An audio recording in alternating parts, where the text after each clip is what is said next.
بسم اللہ الرحمن الرحیم۔ شرح ابن عقیل کا تیسرا باب ہے اسم فعل حرف، سبق نمبر 1 میں خوش آمدید۔ آج کے سبق کے اندر ہم حرف جر اور تنوین کے بارے میں پڑھیں گے۔ سب سے پہلے آپ الفیہ کا شعر دیکھ لیں، اس کے بعد پھر ہم نے یہاں پہ تھوڑی سی عبارت لکھی ہے شرح ابن عقیل کی، وہ عبارت انشاءاللہ پڑھیں گے، اس کا ترجمہ کریں گے اور آخر میں اس کی تشریح کریں گے۔ بالجر والتنوین والنداء والف لام ومسند للاسم تمییز حصل ذکر المصنف رحمہ اللہ تعالی فی هذا البیت علامات الاسم فمنها الجر وهو يشمل الجر بالحرف والاضافة والتبعیة نحو مررت بغلام زید الفاضل فالغلام مجرور بالحرف وزید مجرور بالاضافة والفاضل مجرور بالتبعیة وهو اشمل من قول غیره بحرف الجر لأن هذا لا يتناول الجر بالاضافة ولا الجر بالتبعیة۔ ومنها التنوین وهو على أربعة أقسام: تنوین التمکین وهو اللاحق للأسماء المعربة كزيد ورجل إلا جمع المؤنث السالم نحو مسلمات وإلا نحو جوار وغواش وسيأتي حكمها۔ وتنوین التنکیر وهو اللاحق للأسماء المبنية فرقا بين معرفتها ونكرتها نحو مررت بسيبويه وسيبويه آخر۔ وتنوین المقابلة وهو اللاحق لجمع المؤنث السالم نحو مسلمات فإنه في مقابلة النون في جمع المذکر السالم كمسلمین۔ جر کے ساتھ، تنوین کے ساتھ، ندا کے ساتھ، الف لام کے ساتھ اور اسم کی اسناد کے ساتھ تمیز حاصل ہوتی ہے۔ مصنف رحمہ اللہ تعالیٰ نے اس شعر میں اسم کے علامات کو ذکر کیا ہے، اس میں سے ایک جر ہے اور یہ شامل ہے جر بالحرف کو اور جر بالاضافت کو، جر بالتبعیہ کو۔ جیسے مررت بغلام زید الفاضل، غلام یہاں پہ مجرور ہے حرف کی وجہ سے، زید یہاں پہ مجرور ہے اضافت کی وجہ سے، اور فاضل یہاں پہ مجرور ہے تبعیت کی وجہ سے، اور یہ زیادہ شامل ہے دوسروں کے اس قول سے بحرف الجر، اس لیے کہ یہ جر بالاضافت کو اور نہ ہی جر بالتبعیت کو شامل ہوتا ہے۔ اور اسی میں سے تنوین ہے اور یہ 4 قسموں پر ہے۔ تنوین تمکین، اور یہ وہ ہے جو لاحق ہوتی ہے اس میں معرب کے آخر میں، جیسے کہ زید اور رجل سوائے جمع مؤنث سالم کے، جیسے کہ مسلمات، اور سوائے جوارن اور غواشن کے، اور ان کا حکم آگے آئے گا۔ اور تنوین تنکیر یہ وہ ہوتی ہے جو لاحق ہوتی ہے اس میں مبنی کے فرق کرتے ہوئے اس کے معرفہ اور نکرہ کے درمیان، جیسے مررت بسیبویہ و بسیبویہ آخر۔ اور تنوین مقابلہ یہ وہ ہوتی ہے جو لاحق ہوتی ہے جمع مؤنث سالم میں، جیسے کہ مسلماتن، اب یہ نون کے مقابلے میں ہے جو جمع مذکر سالم میں ہے، جیسے کہ مسلمین۔ عبارت ہو گئی ہے، ترجمہ ہو گیا، اب چلتے ہیں اس کی تشریح کی طرف۔ دیکھیں یہاں سے صاحب الفیہ نے اسم فعل اور حرف کو شروع کیا ہے، اور اس کا جو آغاز ہے وہ اسم سے کیا ہے، کیونکہ اسم جو ہے وہ نسبتاً افضل ہوتا ہے فعل سے بھی اور حرف سے بھی۔ بہرحال یہ جو شعر ہے ترجمہ آپ کے سامنے آ گیا تھا، جو تشریح ہے وہ ہم بعد میں اور آخر میں کریں گے، جب یہ ساری اس سے متعلقہ نیچے جب شرح ابن عقیل ہم مکمل کر لیں گے۔ تو حضرت شرح ابن عقیل صاحب فرما رہے ہیں کہ مصنف رحمۃ اللہ علیہ نے یہ جو شعر ذکر کیا ہے اس میں اسم کے علامات ذکر کی ہیں۔ تو اسم کی پہلی علامت جو ذکر کی ہے وہ ہے بالجر، کہ اسم کے اوپر جر داخل ہوتا ہے۔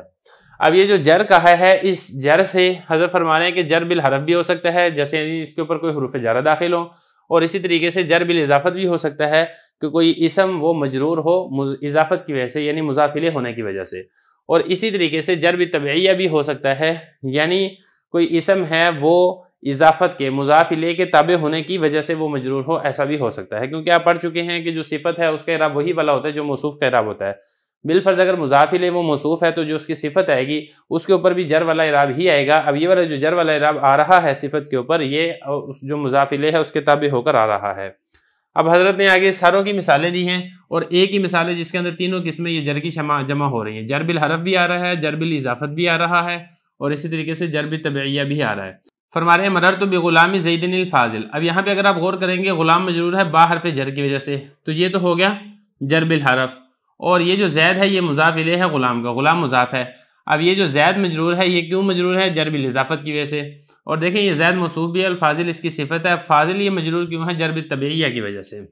یہ حضرت فرما رہے ہیں کہ غلام مجرور ہے جر بالحرف کی وجہ سے، زید مجرور ہے اضافت کی وجہ سے، اور فاضل مجرور ہے تبعیت کی وجہ سے۔ فرما رہے ہیں کہ یہ جو حضرت نے ذکر کیا نا کہ جر کا لفظ، کہ جر آتا ہے اسم کے اوپر، یہ زیادہ بہتر ہے، یہ زیادہ شامل ہے، کیونکہ جر کی تینوں قسموں کو شامل ہے۔ اگر حرف جر کہتے ہیں، جیسا کہ بعض لوگوں نے ذکر کیا ہے کہ اسم کے علامات میں سے یہ ہے کہ اس کے اوپر حرف جر داخل ہوتا ہے، تو اگر اس طریقے سے ذکر کرتے ہیں تو جو جر کی 2 قسمیں ہیں، ایک اس میں سے جر بالاضافت ہے، دوسری اس میں سے قسم ہے جر بالتبعیہ، یہ دونوں قسمیں داخل نہیں ہونی تھی۔ فرما رہے ہیں کہ یہ زیادہ شامل ہے دوسروں کے اس قول کی وجہ سے حرف جر، کیونکہ بعض لوگ کہتے ہیں کہ حرف جر یہ اسم کی علامت ہے، اس لیے کہ اگر ہم حرف جر کہتے ہیں تو جر بالاضافت کو شامل نہیں ہوتا، اور اسی طریقے سے جر بالتبعیہ کو یہ شامل نہیں ہوتا ہے۔ اس کے بعد آگے حضرت نے ذکر کیا ہے کہ جو اسم کی علامت میں سے ایک علامت ہے تنوین داخل ہوتی ہے۔ اب تنوین کی قسمیں وہ ایک ایک کر کے حضرت تنوین کی قسمیں ذکر کریں گے. یہاں پر ہم نے تنوین کی کل 3 قسمیں ذکر کی ہیں. جو باقی قسم ہے چوتھی قسم ہے وہ ہم انشاءاللہ اگلے سبق کے اندر ذکر کریں گے. فرما رہے ہیں قسم کے علامات میں سے تنوین ہے اور یہ 4 قسموں پر ہے. نمبر 1 تنوین تمکین. تنوین تمکین کیا ہوتی ہے؟ یہ اس میں مورب کے آخر میں آتی ہے. لاحق کا مطلب ہوتا ہے آخر میں لگنا. دیکھیں ایک ہوتا ہے داخل. داخل ہوتا ہے شروع میں آنا. جیسے حرف جر ہے وہ شروع میں آتے ہیں تو ہم کہیں گے حرف جر داخل ہوتے ہیں. اور ایک ہوتا ہے لاحق. لاحق کیا کہتے ہیں؟ پیچھے سے لگنا. تو اس کو کہا جاتا ہے لاحق. تو اس میں مورب کے آخر میں جو تنوین آتی ہے اس کو تنوین تمکین کہتے ہیں. جیسا کہ زیدن اور رجلن. یہ تنوین کیا بتاتی ہے؟ یہ تنوین بتاتی ہے کہ یہ جو اسم ہے اپنے مورب ہونے کے تقاضا کے اندر راسخ ہے. اس کو اس میں متمکن بھی کہتے ہیں. دیکھیں ذرا سوائے جمع مؤنث سالم کے. جمع مؤنث سالم کے آخر میں جو تنوین آتی ہے وہ تنوین تمکین نہیں ہوتی, وہ آگے آ رہی ہے, وہ تنوین مقابلہ ہوتی ہے. جیسا کہ مسلماتن. اور اسی طریقے سے جو جوارن اور غواشن کے آخر میں تنوین ہے یہ تنوین تمکین نہیں ہے. اس کا جو حکم ہم انشاءاللہ آگے چل کے پڑھ لیں گے. دوسری قسم حضرت بتا رہے ہیں کہ تنوین کی تنوین تنکیر ہے. تنوین تنکیر کون سی قسم ہوتی ہے؟